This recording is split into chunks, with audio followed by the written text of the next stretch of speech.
আবাবিল পাখি আর পৃথিবীতে আসবে না। কোরআনে এই ধরনের আর আসার কোনো ইঙ্গিত নাই। যদি আসেও তাহলে পেট্রো ডলারের যারা মালিক মুসলিমের লিডারদেরকে আগে হত্যা করবে। মার্কিন যুক্তরাষ্ট্র তার চারিত্রিকগত দিক থেকে সে সঠিক আছে, কেননা সে 70 বছর থেকে এই ইসরায়েলকে সাপোর্ট দিয়ে যাচ্ছে।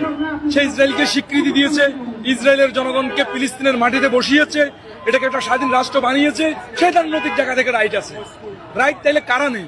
রাইট নেই আমরা মুসলমানেরা, রাইট নেই তুরস্ক, পাকিস্তান, কাতার, সৌদি আরব এবং আরব আমিরাতের লিডাররা।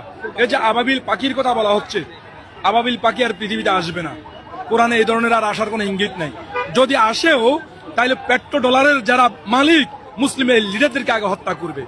কেননা আমরা শিয়া সুন্নির নামে বিভেদ চড়াচ্ছি, আমরা বুকে নাক কোমরে হাত দিব সেটা নিয়ে আমরা দ্বন্দ্ব চড়াচ্ছি।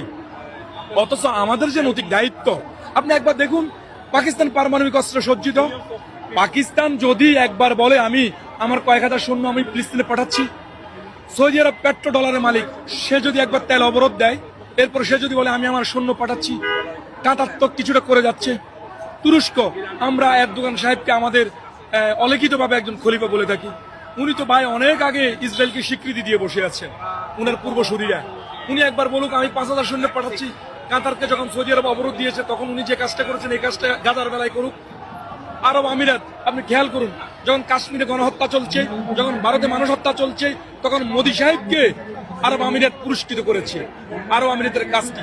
মধ্যপ্রাচ্যের মুসলিম দেশগুলো যদি মার্কিন যুক্তরাষ্ট্রকে, ইসরায়েলকে তেল অবরোধ দেয়, তাহলেই দেখবেন ফিলিস্তিনে গণহত্যা বন্ধ হবে। আপনি অহেতুক মার্কিন যুক্তরাষ্ট্রের অস্ত্র ব্যবহার করবেন, মোবাইল ব্যবহার করবেন, এরপরে তার কয়েকটা শুধু পণ্য অ্যাভয়েড করবেন, এরপরে আপনি তাকে পরাজিত করার স্বপ্ন দেখবেন। এই সমস্ত মিথ্যা আশ্বাস দিয়ে পৃথিবীতে চলা যাবে না। যদি তাদেরকে পরাজিত করতে হয়, আমি আবার বলছি, এই যে শাহবাগী মিছিল হচ্ছে, কোনো কাজ হবে না। হ্যাঁ, আমরা আগামী দিন এই ইহকাল এবং পরকালে বলতে পারবো আমি আমার সামর্থ্য অনুযায়ী আমি তো ফিলিস্তিনের পক্ষে ছিলাম। কিন্তু সত্যিকার অর্থে যদি ফিলিস্তিনকে স্বাধীন করতে হয়, মুসলিম বিশ্বকে এক হতে হবে। বিশেষ করে পাকিস্তান, কাতার, সৌদি আরব, আরব আমিরাত এবং তুরস্কের নেতৃত্বে একটি শক্তিশালী ইউনিট তৈরি করতে হবে। তাহলেই স্বাধীন হবে ফিলিস্তিন।